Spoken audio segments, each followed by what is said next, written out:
In this video, we will show how to properly route the mesh after the mesh system upgrade from PSP 252530 has been installed.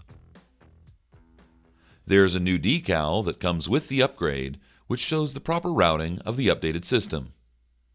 In addition, there is a bear claw tool for the operator to push the mesh down around the lower roll. Push the roll rearward until it rests on the rear crossmember.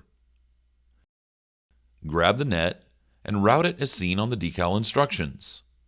Pull 100 to 130 millimeters, or 4 to 5 inches, of net from the roll and place it on the pan below the rollers.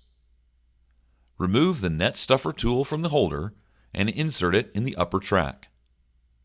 Push downward to thread the net under and around the rubber roller. Roll the net back forward. Pull the tail from under the net roll and route it behind the follower bar and in front of the middle roller.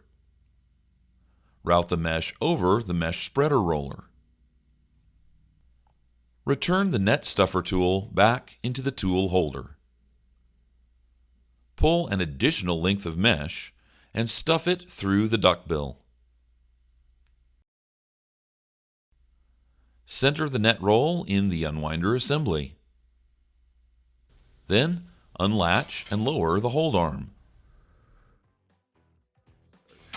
Adjust the roll side stops according to the net width. The roll stops must be set wider than the cardboard tube.